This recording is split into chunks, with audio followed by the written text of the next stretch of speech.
Hello, everyone, and welcome to all of our attendees from around the world to celebrate International Women's Day. This is a wonderful moment to recognize, celebrate, and continue to advocate for the strength, contributions, and impact and need for opportunity.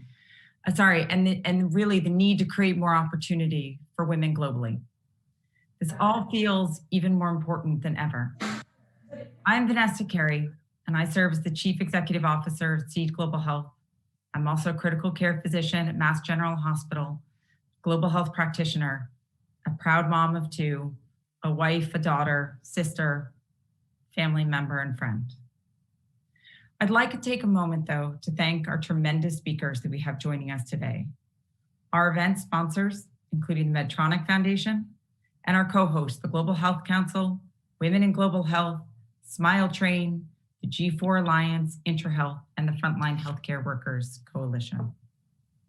As many of you know, this year is declared by the WHO as the Year of the Healthcare Worker. It falls after we've lost thousands of healthcare workers to COVID, as frontline healthcare workers have been serving in this pandemic, trying to save lives, help people in their moments of vulnerability. It also critically builds on a promise made a year and a half ago at the UN General Assembly to achieve universal health care for all, a declaration that every single country signed on to. The promise of that declaration was that we would invest in healthcare workers, in infrastructure, and start to transform global health. The COVID pandemic has shown us more than ever the power and need for health for all of our well-being. But this moment and this year also gives us an opportunity to spotlight the role of gender in the health workforce and the need to make stronger investments to ensure that women have a seat at the table that they have built. While women make up 70% of the global health workforce, they only hold 25% of the leadership positions. And at Seed Global Health, we have been focused on the need to scale up training of skilled health workers, where one worker can create a leveraging effect to train generations and impact the lives of thousands of patients. It's a multiplier effect across generations. This power, though, can be applied to gender parity and to leadership and the distribution of jobs in the healthcare workforce. In order to bridge gender gaps, we know it is essential to be able to build the next generation of female leaders and to raise those voices. We have a unique opportunity to create the type of society that allows for women and all of us to prosper. We can lean into our experience, to tap into our perspective, to create more diverse workplaces, inclusive cultures, and to ensure that we have policies that are reflective of the realities of our staff, of our colleagues, and especially women. We can serve as role models, as mentors, as advocates, and it's crucial for the career advancement of women, especially in creating a multiplier effect as we look towards pay equity, leadership equity, promotional equity, and voices. After all the progress that we have made to bridge the gender gap, especially in healthcare, much of these gains have been washed away because of COVID. The pandemic has laid bare all the cracks that our panelists have been advocating for decades. In every talk I give, I always lead with how health is fundamental. It's not just to our individual ability to survive and thrive, but to the collective well-being and stability of our nations. Health security is national security. A study in Zambia that I talk about often has shown that when the main breadwinner of a family dies of HIV, household, and loses that person, 2/3 of those households will experience an 80% decrease in income. 61% have to move to cheaper housing. That there is 40% end up losing access to running water, and 21% of girls have to drop out of school. Unfortunately, as a global community, we have now all been personally affected by these truths one way or another. In the US alone, it's accounted for over women have accounted for over 56% of the job losses. And it was just reported last week that 17,000 healthcare workers have died due to COVID. Many of those are women on the front lines of care. I am forever an optimist, though, even in the hardest of times. And my optimism continues to fuel my belief there is an opportunity here in this moment, if we choose it. We have the opportunity to examine our lived values. We are being challenged today, every day, to consider what we believe in and how we're going to enact those beliefs. But we can create and shape a more meaningful conversation about society, the well-being, the dignity, and true equity of all that we seek. We can share power, voices, priorities that are essential to finally close inequity gaps. Today, for me, is not just a celebration of women because we are women. It should be a celebration of the impact, the agency, the power, the strength, the wisdom, the qualities, the achievements we have already brought and can continue to bring. And how when we raise all of our voices, when we no longer live in fear, and when we celebrate everybody, and especially women and the ability that they have to lead, we can all rise. We've seen this throughout COVID. Nations that have been led by women leaders have had better responses to COVID, saved more lives, seen more economic stability and well-being. And this is our moment to continue on that path. It's why I am so excited and grateful to be with this incredible group of women who are joining us today, and the allies and men who are on the call with us being a part of this effort. Because the women who are going to speak today have remained and continue to fight on the front line of this pandemic and of all the inequity issues and of all the important value issues that we need in this moment. These are women who've been fighting tirelessly for equality and equity in our healthcare workforce, for any workforce, for investments, for opportunity, and for the opportunity to thrive and to exist as we need to. So with that, I am deeply honored to introduce a very special guest who will offer our keynote opening address, Her Excellency, Mrs. Toyin Saraki. She is the founder and president of the Wellbeing Foundation in Africa. She's a Nigerian and global leader, advocate, and philanthropist for maternal, newborn, child, and adolescent health, as well as socioeconomic empowerment. Through the Wellbeing Foundation Africa, and working with a broad range of partners that include the UN, the Nigeria Federal Ministry of Health, the organized private sector, global leaders and global advocates and global champions for health, well-being around the world. Her Excellency has demonstrated leadership over 2 decades on the advancement of women and children's health through community health workers, midwives, investments in health, investments in all of our well-being. It's my great honor. Thank you, Your Excellency.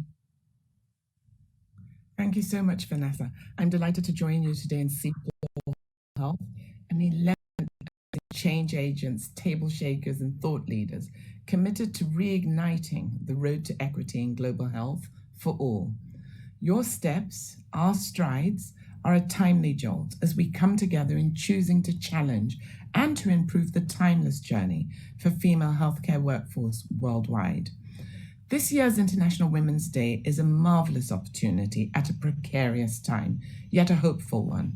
During this annual global moment dedicated to recognizing and celebrating the social, cultural, economic, and political achievements of women, this year, as we take stock of the events which preceded this very day, we're reminded of the unique challenges faced by women and girls around the world and their continued commitments to undoing and overcoming them all. Just last week, I joined the WHO PMNCH Partnership for Maternal, Newborn and Child Health and the United Nations Women's Fund in welcoming and rendering commitments to the Gender Equal Health and Care Workforce Initiative of the Government of France, the WHO, and Women in Global Health, which Rupa is here with us today, to increase the visibility, advocacy, dialogue, technical output, and commitment to action on improving gender equity in the health and care workforce, alongside UN Women's Generation Equality Campaign to accelerate gender equality actions. To date, all the policies that we have met have attempted to fit women into inequitable systems that do not seek to serve our commitments, capacity, or level of innate caring abilities. Because of COVID-19, 4 times as many women dropped out of the labor force in 2020 as men worldwide.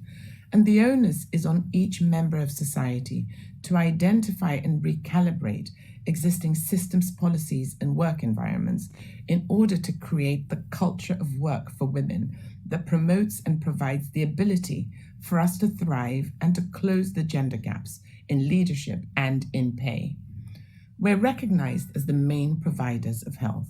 We deliver care to around 5 billion people globally, and creating safe and enabling environments where we can work to our full potential is critical to achieving health for all and improving the well-being of our own personal communities.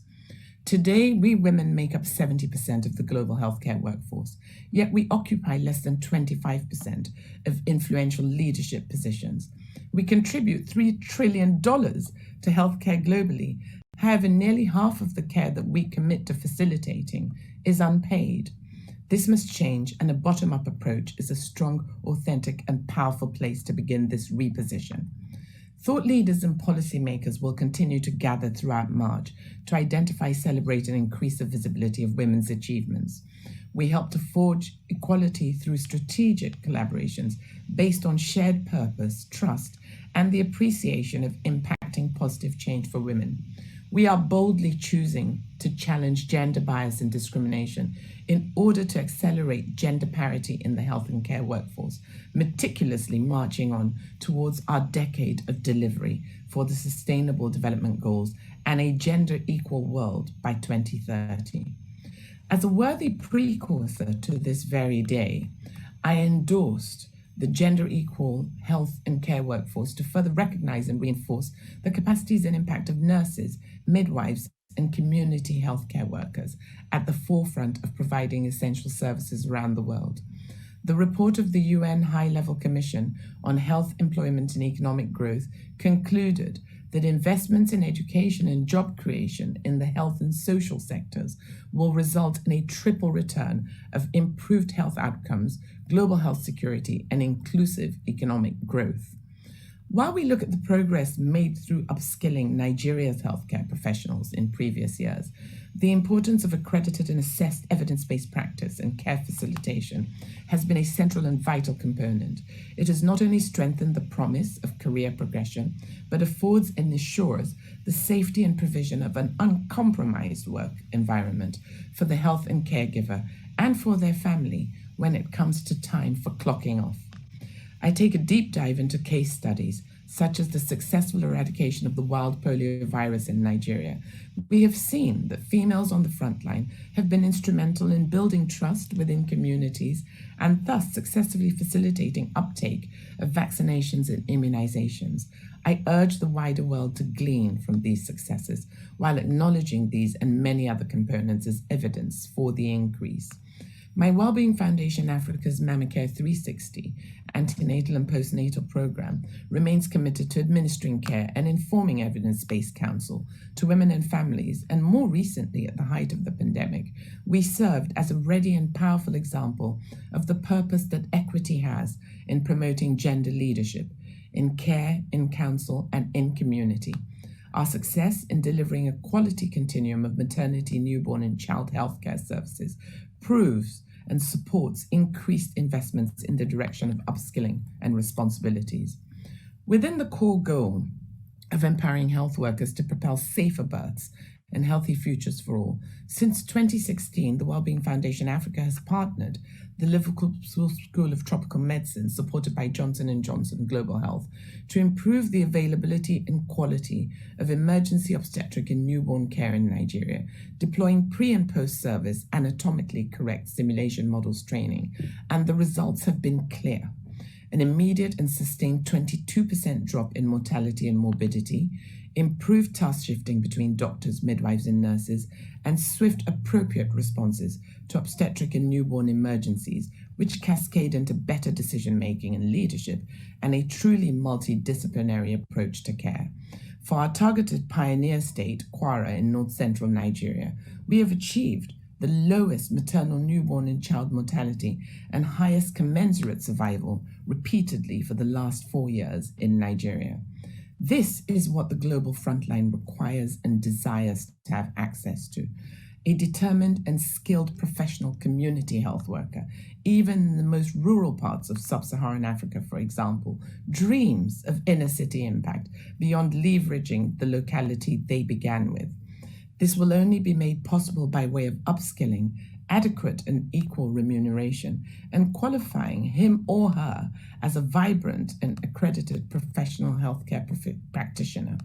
Increasing the investments from the start of a community health worker's journey and dream in the direction of impact is therefore vital. Midwives, nurses, and the community health workers who aspire to follow in their footsteps are more commonly women and have proven to be effective in facilitating better outcomes, essential newborn care, effective SRH education, and the promotion of breastfeeding and immunization. So we must ensure that our healthcare policies and actually our healthcare facilities reflect that of equal remuneration and equal access, truly personifying the front in frontline. In the 2020 Year of the Nurse and Midwife, I was pleased to crown the conclusion of my second term and 6 years of service as the inaugural Global Goodwill Ambassador to the International Confederation of Midwives in leading the Wellbeing Foundation Africa to join member states and non-state actors at the 73rd WHO World Health Assembly. In unison, we spoke to the critical role of health and care workers in ensuring our health and our prosperity. We emphasized the urgency and made it imperative to address persistent health worker challenges.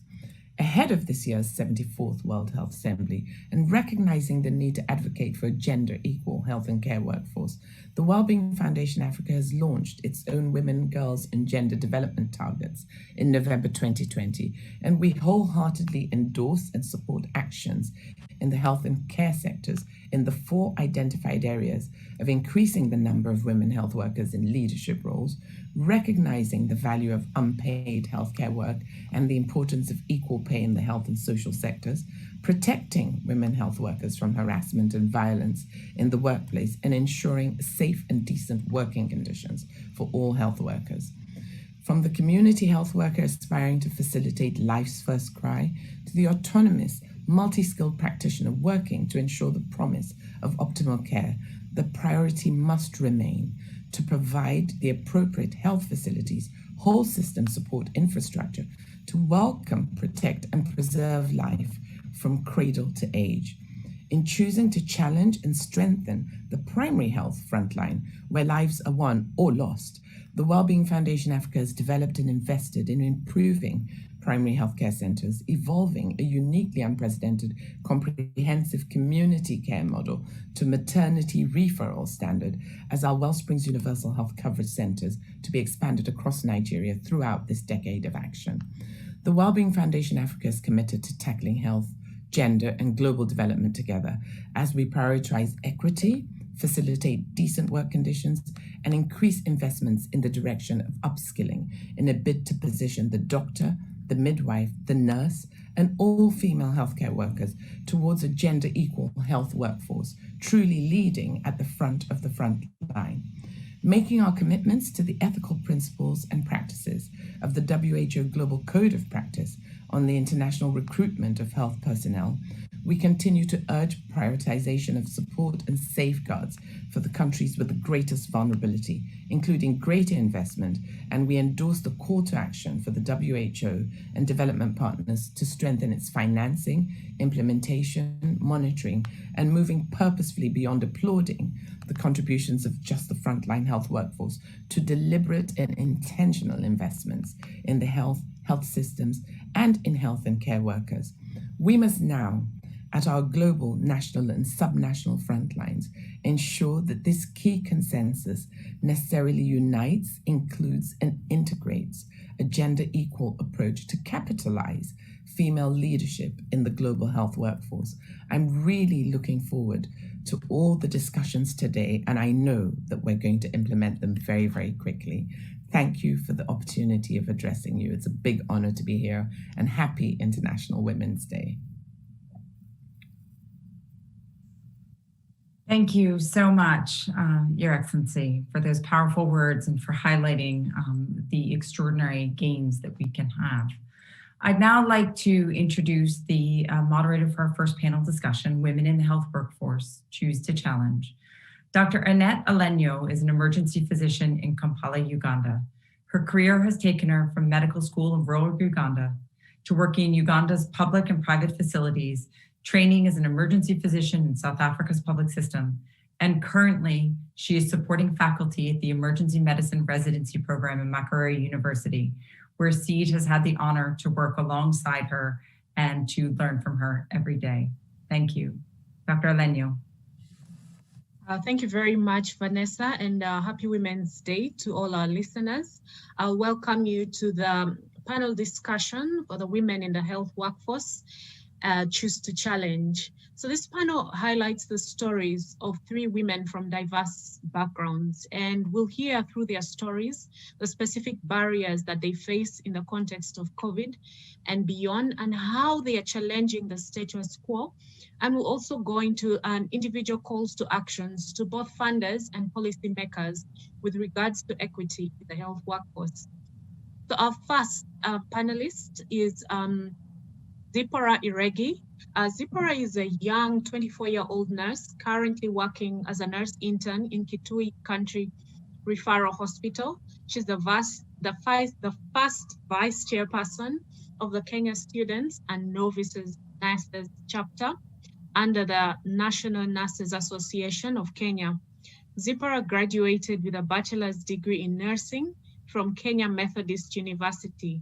During her time in school, she was able to bring together nursing students from all over the country, as well as from institutions around her for various professional development programs, and played a major role in their mentorship. And she is also a global associate in the North Ireland Nightingale Challenge.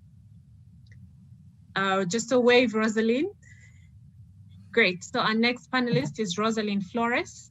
She's an orthopedic surgeon at St. Luke's Medical Center in Metro Manila and a professor and faculty member in the Department of Surgery at the University of Santo Tomas. She is renowned in the Philippines for her work in the highly specialized field of pediatric orthopedics and for mentoring medical students who hope to follow her in her footsteps. In addition to her clinical practice as a medical advisor with Miracle Fit, she is growing the capacity of orthopedic residents throughout the country to treat club foot, a leading birth defect that can be fully corrected through early intervention. She's also served in numerous humanitarian response efforts in the Philippines following major typhoons and earthquakes since 2013, and is a decorated physician and member of numerous academic boards. Just a wave, Rosalind. And our final panelist is from Mpumalanga in South Africa, Kolile Mashaba. Kolile is a district coordinator of Mothers to Mothers South Africa. Kolile, as a district coordinator, oversees 44 frontline staff in Elanzeni district in Mpumalanga, a province in South Africa. Her team of frontline staff delivers services to orphans and other vulnerable children and adolescents, ensuring that they have access to health care, including HIV testing and treatment and other social services. Kolile was diagnosed with HIV when she was 19 years old and struggled to come to terms with her status.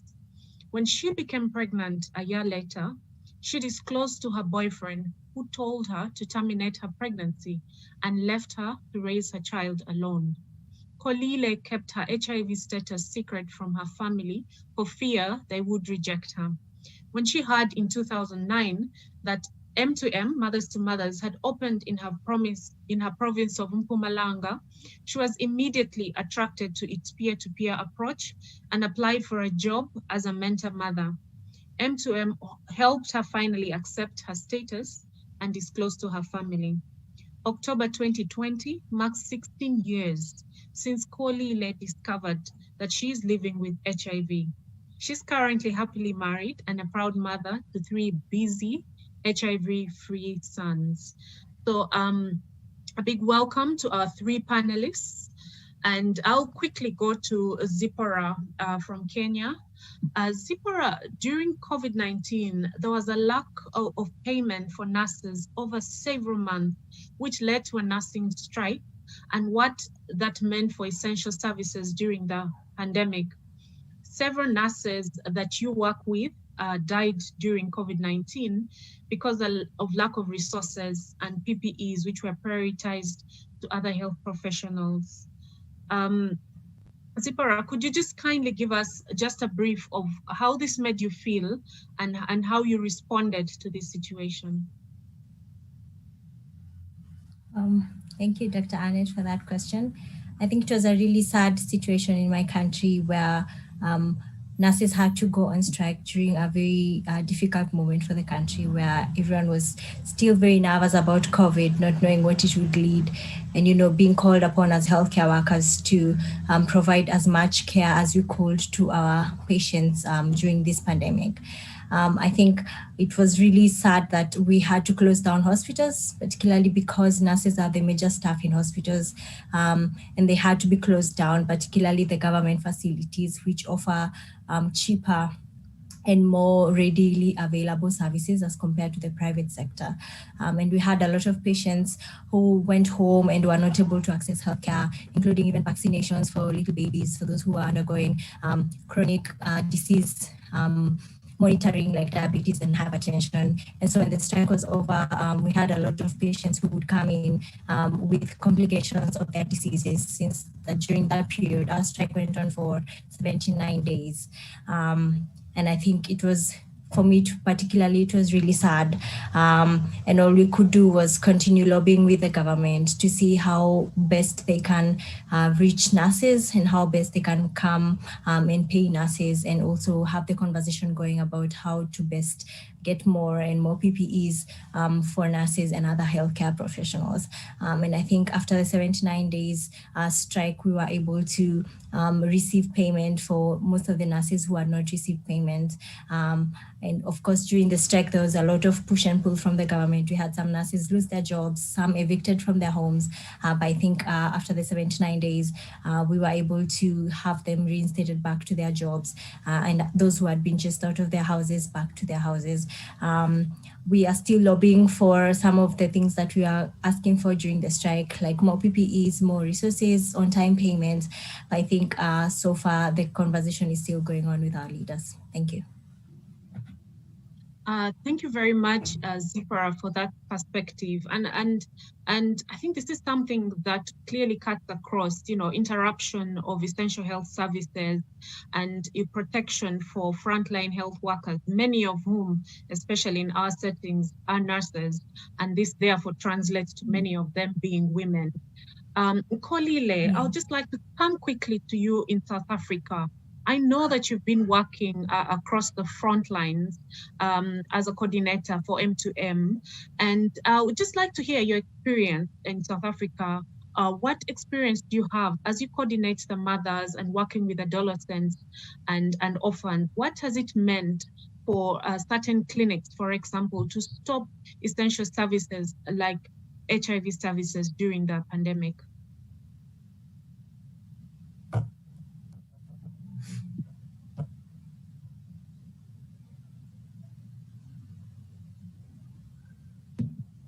Thank you for the question. Hello, everyone. Firstly, I would like to thank SIG Global Health and our partner, Medtronic Foundation, for inviting me to participate in this important discussion. You know what it meant for our beneficiaries not receiving some of the crucial services at the facilities, including your HIV services. There were services that were there to be put to stop, like your adherence classes.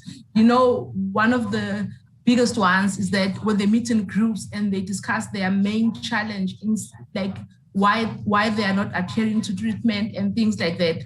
So when COVID started, that had to be put on hold because remember, they were not supposed to be in groups. And then the second one was you'd find that in that facility, if a staff tested HIV positive for COVID-19, they actually had to close the whole facility for at least a week. and some services for your HIV like services had to be put on hold because for that whole week while they do the fumigation and things like that, if you had transport money, you had to take taxi to the nearest facility. But then you'll find also in that facility, they also have the long queues of clients who want to be on treatment. So now it actually put a strain beneficiaries and everyone who was actually HIV positive, which has resulted to, number one, many of our adolescents are now virally unsuppressed. That's the first one. Number two, some of them have resulted in actually defaulting on treatment because looking at the queues, because they'll just tell you come back next week. Next week, you'll have people who have an appointment already for that week, and your appointment was the previous week, but due to the clinic closure for that week, you can't access, like they couldn't access that week. So I think it really has put a strain to our beneficiaries. Okay, thank you very much, Kolile, for that. And I'm sure we can all imagine how challenging that has been. And speaking of challenges, Dr. Rosalind, in the Philippines, you work in a very male-dominated field, and that is both clinically and academically. We'd just like to hear from you. Have you seen any changes enacted either directly in your facility or community or at a larger scale that have increased recognition of women's participation as health workers or improved equality across genders in healthcare and education? Hi, Dr. Elenia, thank you for that. So you are correct in saying that orthopedic surgery is a very male-dominated field. And I think that it will remain that way even post-COVID. So I just count myself lucky to have had a great mentor. So her name is Dr. Teresita Alche. She is also a pediatric orthopedic surgeon, and she was the first female orthopedic surgeon in the Philippines. So because of her, she was able to pave the way for us females to break stereotypes. And this allowed us to choose medical and surgical specialties that were not usually considered ideal or normal for women. And in the medical community, it is no longer a novelty to see a female orthopedic surgeon. And we are actually growing in number each year. But sad to say, even during this time, there would still be patients who would say that they did not know that there were any female orthopedic surgeons or that they'd prefer a male ortho, simply because that was the stereotype that has long been in existence. So in those cases, it always feels like you had to prove your competence just because you are a female in a male-dominated specialty. So the good thing is that even in that kind of setting, more leadership positions are being given to women. And this tells us that our society is starting to recognize the abilities and the strength of women. We actually have a Philippine Society of Women Orthopedic Surgeons, and this aims to promote the welfare of female orthopedic surgeons practicing in our country. And we strive to advocate for equality, not just by showing them our brute strength and brawn, or by competing with our male colleagues, but by showcasing our skill and competence in our respective specialties. And in some way or another, we are also able to support our community in our own way. So thank you, Dr. Elenia. Thank you very much, Rosalind. Just before I leave you, Rosalind, what would you hope for the next International Women's Day in 2022? For 2022, I think I share the same hope that everyone in the world has, that the pandemic be over by then and that life gets back to normal the way we used to know it and not the new normal that we know now. And this is so that we can continue with our advocacies without the barriers set forth by COVID restrictions. And I think on a local scale for us female orthopedic surgeons, I hope that we are also given more opportunities to engage in more projects and be a more visible partner in empowering women. All right. Great, thank you. We've heard from three women's diverse backgrounds, but generally facing the same challenges around, stereotyping women. And a lot of the challenges are related to our traditional roles and society expectations of us as women. And this is, affecting our leadership positions, equity and social justice, and access to healthcare for women and other marginalized groups. So quickly would like to wrap up our panel discussion and introduce the moderator for the next panel discussion, who is Dr. Rupa Dutt. Gives me great pleasure to introduce Dr. Dutt. She's a passionate advocate for gender equality in global health and a leading voice in the movement to correct the gender imbalance in global health leadership. She is also a practicing internal medicine physician in Washington, D.C. Dr. Dutt is particularly committed to addressing issues of power, privilege, and intersectionality that keep many women from global health leadership roles, and to opening up spaces for the voices of these women to be heard. Determined to build a movement to transform women's leadership opportunities in health, she co-founded Women in Global Health in 2015. Today, Women in Global Health has more than 24 chapters, 35,000 supporters in more than 90 countries, and continues to grow. She advises the WHO on matters of health workforce, gender equity, and universal health coverage. Dr. Dutt was recognized in the Gender Equality Top 100, the most influential people in global policy 2019. Dr. Dutt, you're welcome. Dr. Annette Alaneo, thank you for such a warm welcome and laying the foundation for the conversation that's coming. We've heard about the challenges and barriers, and as we celebrate International Women's Day, the theme is about women's leadership, especially in challenging times such as COVID-19. Hearing from all of the health worker perspectives and the women working in the health sector of the barriers and challenges they face. Some of these are rooted in individual barriers. Many of them are interpersonal based on gender norms and roles that are long-standing. And then we also know they're institutional and structural barriers. And as we look at this landscape, going back to Vanessa's opening remarks, really looking at health as not a optional, but a fundamental building block to everything in society. Health is not only important for our health security, but is important for our personal security, our human security, our national security. I turn to our esteemed panelists who are going to bring us diverse perspectives. Really, how do we take this conversation? We know they're critical challenges. How do we address them in a way of bringing investments? As Her Excellency Toyin Saraki talked about the critical need for having multi-sectorial investments and why it's so important to not only address health, but also gender equity. So this panel is going to focus on women who are investing in the health workforce, how they fund, motivate, and propel others to do the same. How can we really create an investment opportunity to amplify and support healthcare worker needs and address equity in this pandemic world? The challenge will be for our panelists to offer a way forward to address health worker equity through investment, and they're going to offer us real-world examples of how these type of investments have long-term positive economic, social, and societal impacts. We're joined by education, regulation, professionalism, and politics, including roles as the president of the New Zealand College of Midwives as well. And this is just the tip of the iceberg. All of these women have many more accomplishments, but I will just be highlighting just the tip of the iceberg. We're also joined by Jacqueline Novogratz. She's a founder and CEO of Acuum. Acuum has the idea of investing with philanthropic patient capital in entrepreneurs seeking to solve the toughest issues of poverty.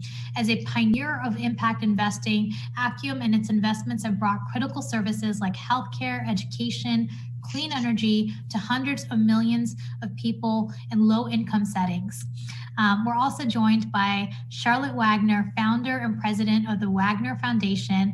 And Wagner Foundation's vision is just and robust community where everyone is valued equally and has the ability to imagine, shape, and pursue and sustain lives they wish to lead. The foundation believes that health is a basic human right and supports long-term investments in health system strengthening, including medical training and accompanying with limits. And finally, but not least, Ninde Koroma is the CEO of Millennium Challenge Coordinating Unit in Sierra Leone.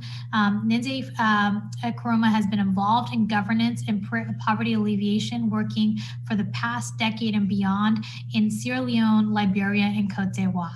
So on that note, I'm so excited to welcome this panel, and let's talk about how are we going to, as women, really bring solutions to this field. And many of you are already just doing that in your day-to-day. So Sally, I'm gonna begin with you.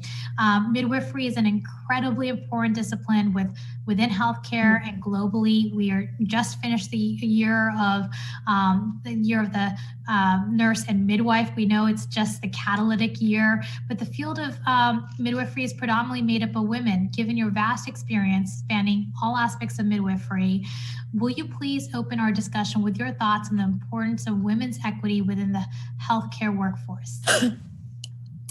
Thanks, Rupa, and happy International Women's Day, everybody.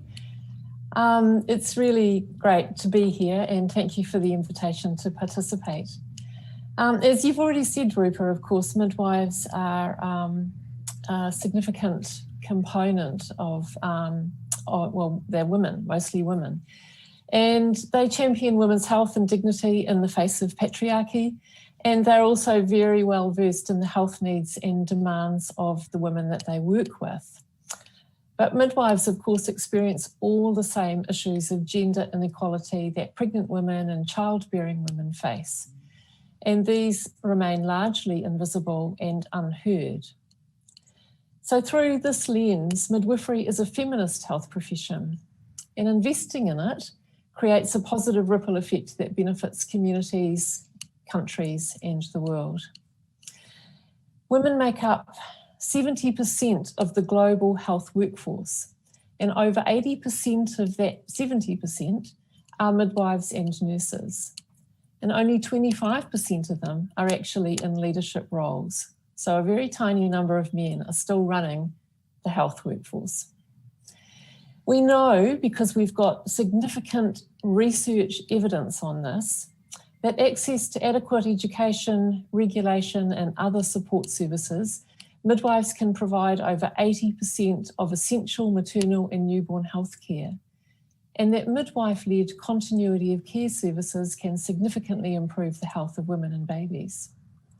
This year, a publication on the impact of midwives showed that a substantial increase in coverage of midwife-delivered interventions can avert maternal deaths, neonatal deaths, and stillbirths. And relative to the current coverage in terms of workforce, universal coverage of midwife-delivered interventions would avert 67% of maternal deaths, 64% of neonatal deaths, and 65% of all stillbirths, allowing 4.3 million lives to be saved annually by 2035. So we've got all of the evidence. We actually know what needs to happen. But we have many barriers, and a significant one is that there are not enough midwives in most countries of the world. And the workforce shortages of midwives are much worse in low and lower middle income countries. We need more midwives. We've got really strong evidence also that if we invest in women and in education and job creation in health and social sectors, that this will drive inclusive economic growth, including the economic empowerment of women and youth. And that if we increase jobs for midwives and for nurses and strengthen these two professions, we generate a triple impact of improvements in health, in gender equality, and economic growth. So we need this investment. We need it in education, in regulation, in ensuring that midwives are working in an enabling environment. We need it in leadership. We need to tackle gender equality. We need to ensure that women have a voice at the decision-making table, and that the diversity of views of midwives, representing the diversity of views of women, are actually heard. Power has to be shared. Women have to be able to participate effectively. They need equal access. They need equal pay for work of equal value. They need respect. They need to be valued, and they need equal rights. They're all essential. And if we can achieve these, then of course the benefits to all countries and all communities will be enormous. So I think the way forward is to really tackle the issue. Why is the barrier so great? And what are we all collectively going to do about it? And given that we're half the world's population, we've got a strong political voice.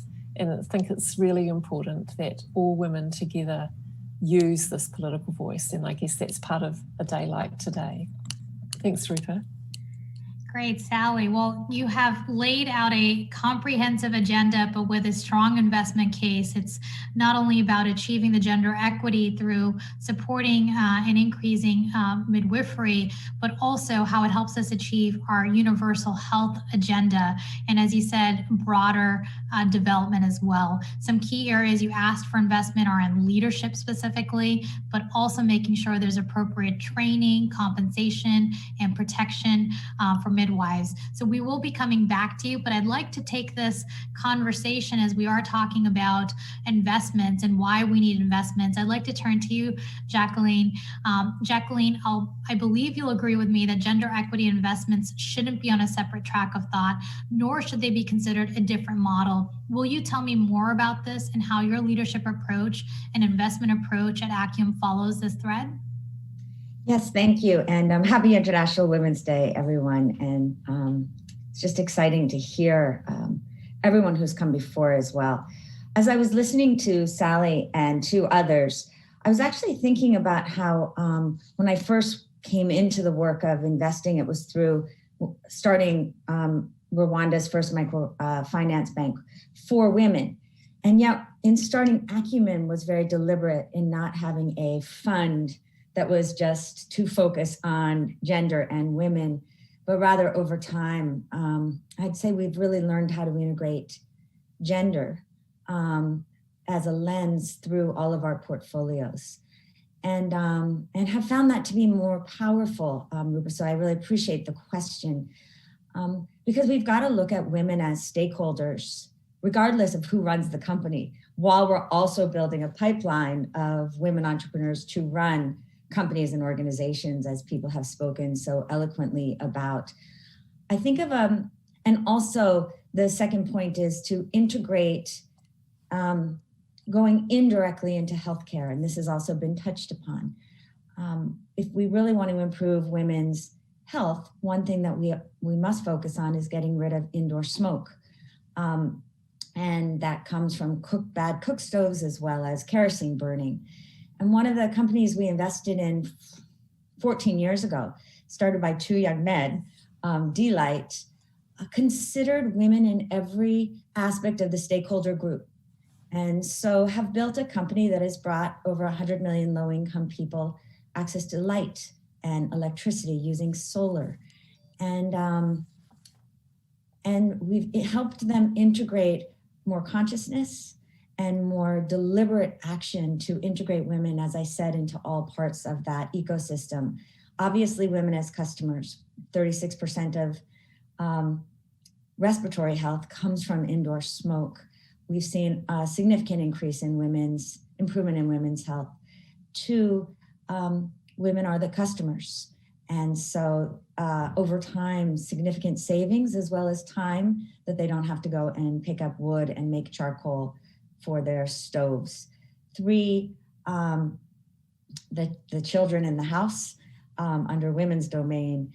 And then very, very importantly, although it wasn't overnight, we've watched women become 40% of the agents that are actually selling these solar lights and appliances. And these aren't just menial jobs, these are careers.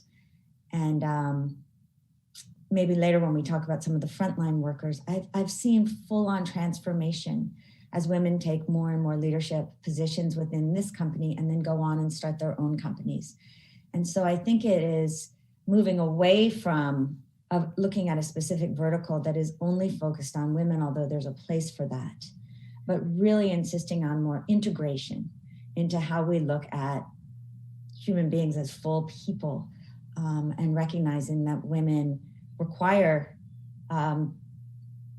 different ways of interacting within the whole, and being supported within the whole. And so we've been very deliberate about building pipeline for people in whom we'll invest, and also in terms of measuring gender across the spectrum of stakeholders as it applies to all aspects of a woman's life.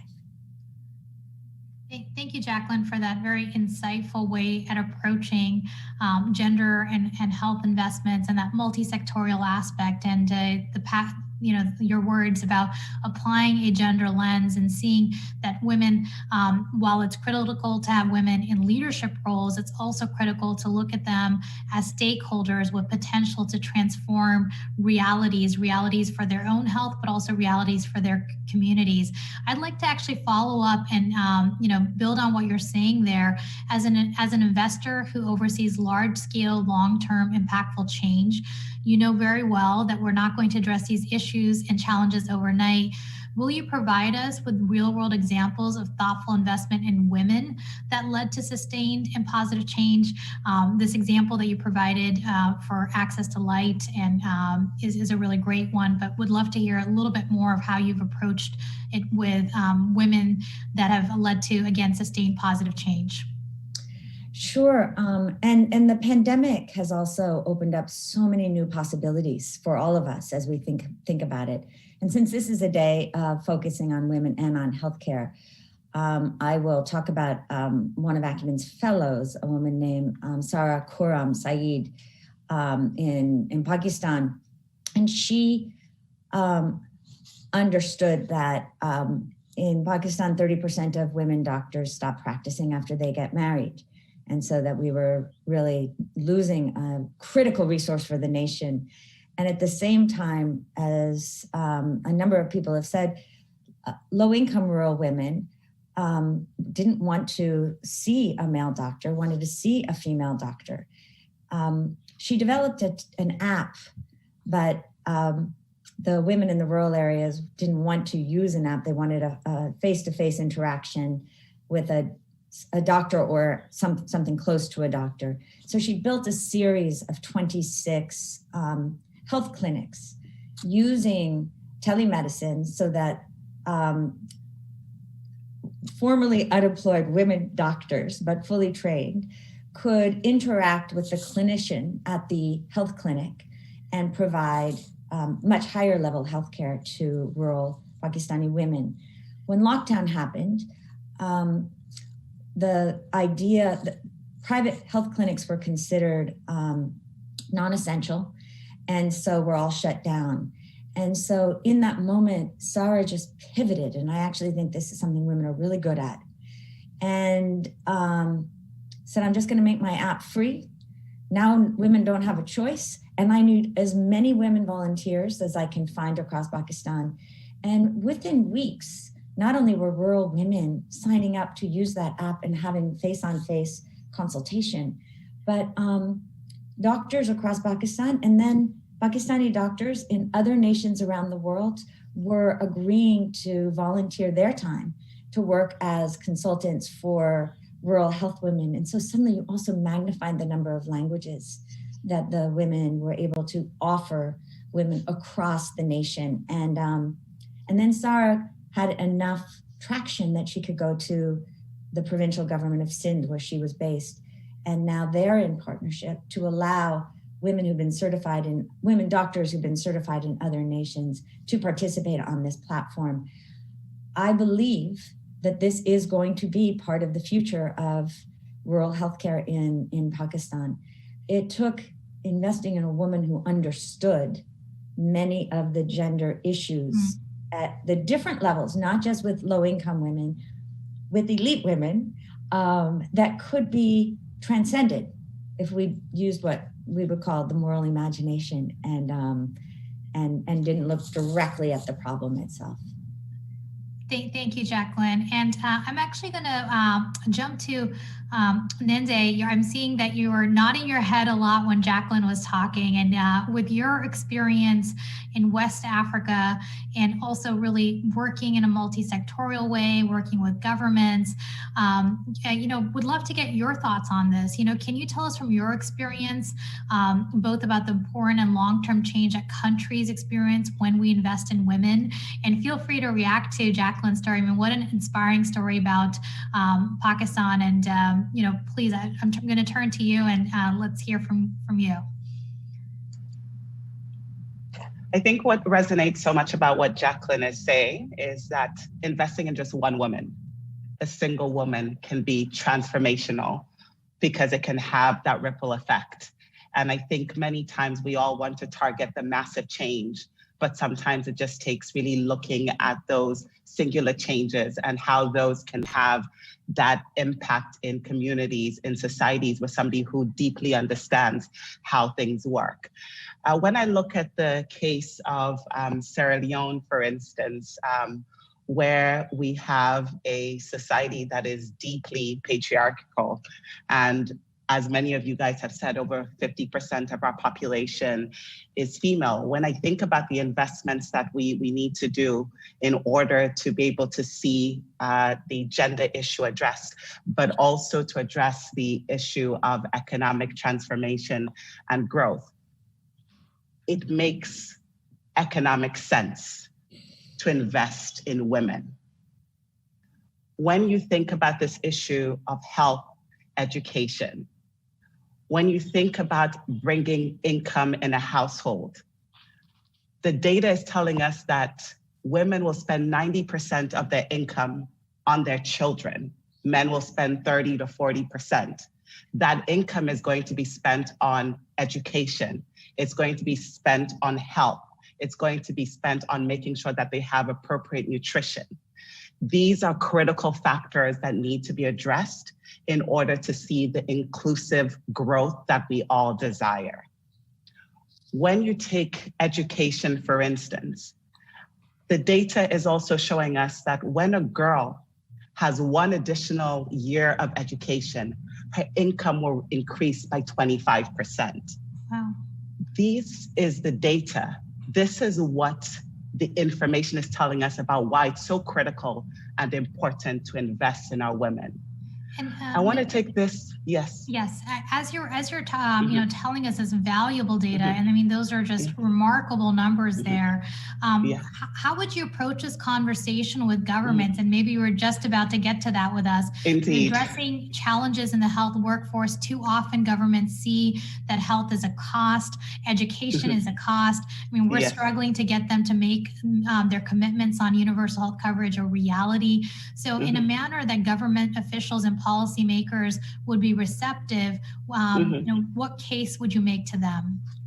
Indeed, and maybe I'll start with what I've discovered recently, and this may not be the case for every country, but I think in Sierra Leone, the issue of the continual disempowerment of women and the removal of women in the public space is really perpetuated by an entrenched patriarchal system that on the surface is about just culture and tradition, but the roots is economic.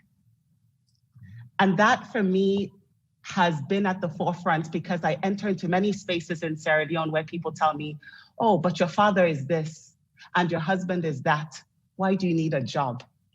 Because you guys have the resources is the assumption, because my father and my husband have the resources. So it led me to start to think about, is there an issue of this potential desire not to grow the space for women, about a view that there's a limited pie that can go around. So because there's a limited pie, you want to make that pie only available to a certain group, and the easy group to keep out as a result of these norms, these cultures, these traditions are women.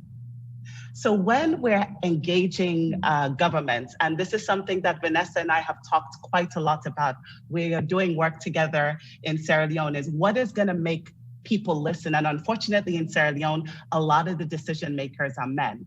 And we come back down to how do we explain to them about the economics at the end of the day? How do we explain to them that by investing in women, you're going to see the reduction in child and maternal mortality? How do we explain to them that we're going to see increased productivity and we're going to have more people in school, which is going to increase the economic growth over a period of time? And I think I will also mention here that we have a great opportunity with the COVID pandemic when most of us have been forced to think about different ways of working. Specifically, I always wonder about how quickly we can build universities and traditional forms of engaging health workers to train them better. How do we use technology to reach the most remote parts of our countries and to ensure that we can leapfrog, this language that we like to use so often, leapfrog and ensure that we're bringing training and skills increase to these communities through technology? And I think these are the things that we've learned from the pandemic and the things that may be the difference in really upskilling our workforce and being transformational in the way how we deal with women in countries like Sierra Leone. Nande, that's just such, powerful, but also very practical framing, growing the pie, really making it about the innovation and technology possibilities, and still using the hard data about the return on investment, and when we do it in a gender transformative way, when we do it with health workforce. But I'd actually like to turn to Charlotte. Charlotte, the Wagner Foundation invests in exactly this type of work. It's a vision to have a just and robust community, to have fairness, economic mobility, cultural transformation. And with our lens on International Women's Day, Charlotte, will you kindly offer how you and the Wagner Foundation view investment, especially in women in the health workforce? And are there examples of programs that you have partnered with that increase equity for women in other sectors? So Charlotte, to you, please. Thank you so much. What an amazing panel of women speakers, and thank you so much for inviting me. I certainly will talk about specific investments, but the story that Yende was talking about really made me think about an investment we've been making and a partnership we've had with Root Capital and their Women in Agricultural Initiative, where this initiative is focused on economic opportunity and building access to better farming practices for women in cooperatives all over the world. And what came out of that longtime partnership and investment were gender equity grants, which were disbursements in cash that went directly to women operating within a rural agricultural cooperative. And it was an investment that allowed the women who were in these cooperatives to determine, based on their experience and based on the business, what would be the investments that would make the most difference in that business at that time. And the most amazing thing, as we all know, women invested in childcare centers at the businesses. They invested in credit savings, and what happened was the benefit was tremendous for the women. It allowed them to be more successful in the cooperative. But in the end, what happened is the cooperative writ large was more successful. So allowing women to make the decisions, allowing them to make the investments in different aspects of the business supported them, but it supported the economics of the entire business, men and women. And so making that kind of an investment where I think men and women benefit and get to see that benefit by investing in women has been a very successful model. And we've seen an uptake in then doubling down on those investments, men's champion groups forming as a result of seeing how successful investing in particular women have been. So I think that, that kind of investment is very important. And Charlotte, as you are sharing that advice for us, do you have any further advice from where you sit? What would be appealing in an investment case as we're all tuning in to make a case for health and to make a case for gender and especially a gender equal healthcare workforce? What advice would you give us in the investment case? Well, I think Dr. Pearman also talked about the investment in women and how investing in women results in more than just investing in women. It's an investment in gender. It's an investment in economics, because what we see is, again, with some of the other panelists, women, when they are working, they are able to then invest in the economics of their community, send their children to school. So I think the investment case is really about describing what that extra dollar invested in women and how that is amplified and multiplied so many more times than it would be in some other investment. Thank you, Charlotte. Well, that's really great to hear, and really want to thank all of our panelists. This is just not enough time. You all bring such breadth of experience and such a positive note to end on, that investments are possible. They are happening. This is the time to really make investment cases for health and gender and really think about the multiplier effect. It's really great to get that country experience, both from the stories that you have shared from Pakistan, but also the Sierra Leone example, and just also hearing directly from an advocate who, Dr. Pearman, as a midwife, having you join us as well. It's so great to have such a round panel. And so I really want to thank all of our panelists. We're right at the end of our program, but I'm just going to ask if everyone can please hang out a few minutes for the closing final remarks, and we plan to wrap up just in a few minutes. So again, thank you, Dr. Pearman. Thank you, Ms. Jacqueline, Charlotte, and Ninde as well. Great.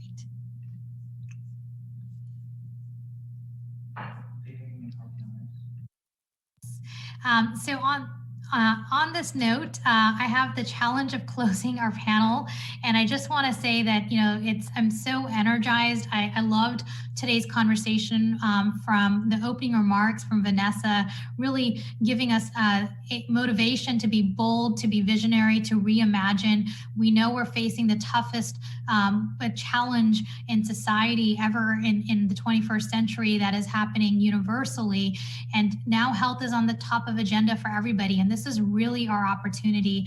Her Excellency Toyin Saraki reminded us about the multi-sectorial dimensions, also the multiplier effect and the impact really that would happen not just in health, but broadly in education and gender, and why she's prioritized investments through her foundation and in her countries that she works in exactly these issues. So in closing, I want to acknowledge and thank all of our outstanding panelists, especially acknowledge the SEED Global Health team for bringing all of us and all our partners together today for this important discussion on International Women's Day.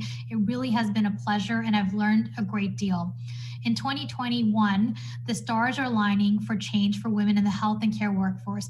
We've heard first, 2021 has been designated the year of the health and care workers, and this is after coming from a momentum year of 2020, where it was the year of the nurse and midwife. Second, the Generation Equality Forums process will review progress against commitments made on gender equality and women's rights at the UN World Congress in Beijing in 1995.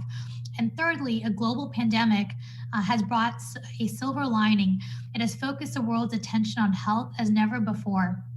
COVID-19 has changed the world profoundly, causing death and devastation, and now health and economic aftershocks that will last for generations.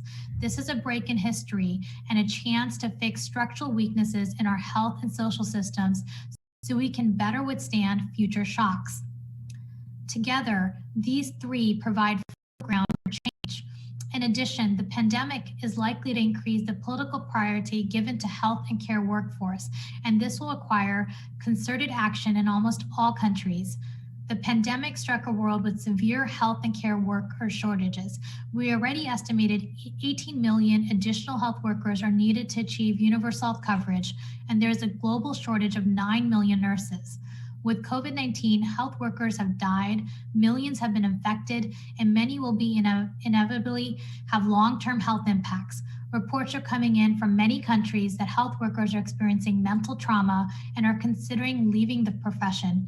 If the world is to move forward with universal coverage, but also in our Build Back Better efforts, we cannot afford to lose even one trained health worker.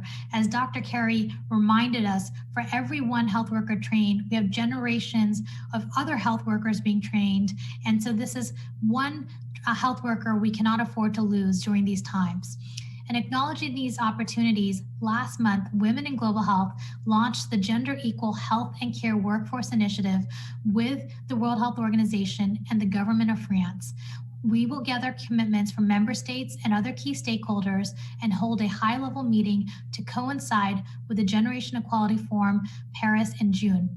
We believe this is the right year to build momentum for gender transformative change in the health and care workforce. We invite all of you to join this initiative with us and bring this change to reality. COVID-19 has been a major health, social, economic, and political shock, and it's therefore time for radical thinking about what we value, how to build health systems for future health security. And I want to end with these 5 key points. First, we will not defeat major health emergencies such as COVID-19 or slow burning emergencies like antimicrobial resistance if we only continue to draw leadership from just half the talent pool. We've heard over and over, especially from our first panel, of what we're losing out on when we don't have women at the decision-making table. Second, we cannot continue to base health security on fragile foundations of women's unpaid and underpaid work. Women in the health and social care workforce need a new social contract and new serious investment. Third, commitments have to be made in the Sustainable Development Goals. The political declaration on UHC and Sustainable Development Goal commitments have been made, but we're asking governments and multilateral agencies to be accountable for the commitments and to stick with their timeline. Fourth, we must behave as though COVID-19 is one pandemic of many. Tackle the root causes, assume that other pandemics will follow, and build back stronger, more resilient health systems and societies to minimize death and disruption for all. Universal coverage will be a key building block. And finally, fifth, this is not a women's problem. To date, health and social systems have assumed women will be in subordinate positions with little agency to refuse unpaid care work within health systems and in the home. In most countries, health systems are staffed by women. Women in the health and care sector are now asking for decent work, safety, dignity, fair pay, equal leadership to do their jobs better and deliver stronger health outcomes for everyone. This is everyone's business. We cannot return to business as usual after this pandemic. Global health has to change. We have to address power and privilege that has perpetuated gender inequalities. And this is our opportunity to rebuild global health security on a stronger, more equal foundation and ensure that women who deliver health and social care are on leading the systems they know best. Thank you.